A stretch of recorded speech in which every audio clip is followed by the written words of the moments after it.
However, from my perspective, the participation of the Polish army in Ukraine is out of the question. There is no such need. I also spoke with President Zelensky and asked him about the clear, unequivocal declarations from Western European countries regarding the participation of their troops in Ukraine. And as far as I know, there are also no clear declarations from Western countries about what kind of military component could be sent to Ukraine. And I think, as I regularly repeat, that in this regard, Western countries have priority in sending their contingents before Poland, before the Baltic states, before Finland, and before the Nordic countries. But of course, this is an individual decision for each head of state. We are in Poland. I think that many Europeans forget how much responsibility Poland has taken on in this difficult situation. The cooperation between Finland and Poland is close, and we have agreed to further strengthen our dialogue.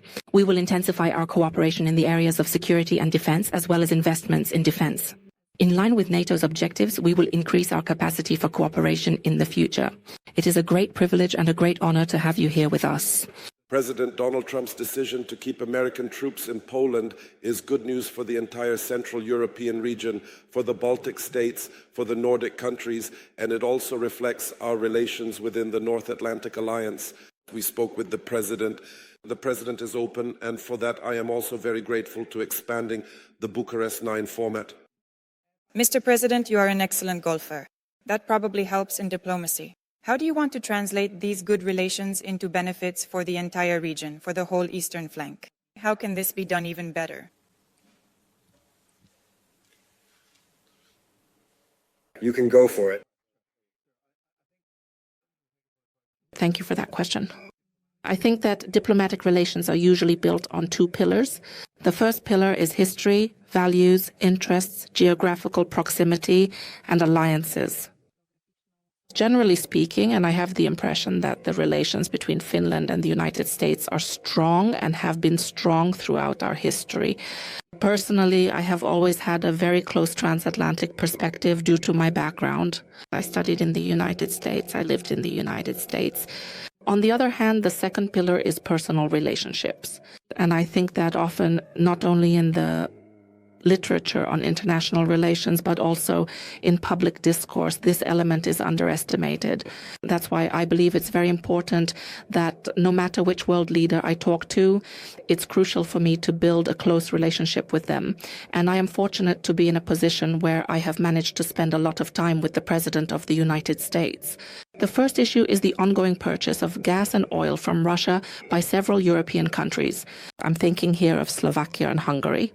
I firmly believe that this situation absolutely has to stop.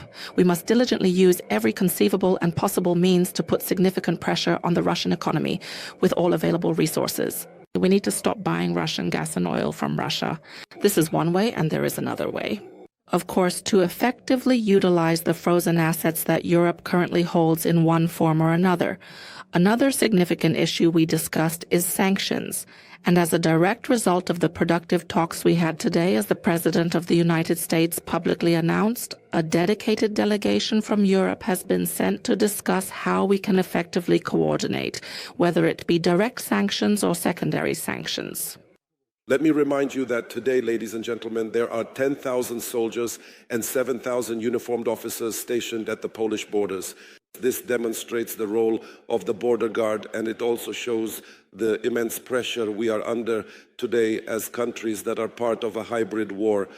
Therefore, I do not intend to give my consent for Polish soldiers to be deployed to Ukraine. At the same time, I want to make it clear, and I say this in all my conversations with partners. Just to be clear, I said it in Lithuania, I said it in Italy, I said it in the United States. I am repeating it here in Finland as well. Of course, both the coalition of the willing and the entire free world can count on Poland. We have shown that we are ready to help, and this will not change in the coming months or years until lasting peace is achieved. However, from my perspective, the participation of the Polish army in Ukraine is out of the question. There is no such need. I also spoke with President Zelensky and asked him about the clear, unequivocal declarations from Western European countries regarding the participation of their troops in Ukraine. And as far as I know, there are also no clear declarations from Western countries about what kind of military component could be sent to Ukraine. And I think, as I regularly repeat, that in this regard, Western countries have priority in sending their contingents before Poland, before the Baltic states, before Finland, and before the Nordic countries.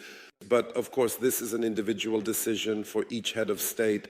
As for Prime Minister Donald Tusk, I agree with the President that for the United States, regardless of who is the head of the Polish government or who is the Polish president, Poland will always be, I truly believe, a very important partner for the United States.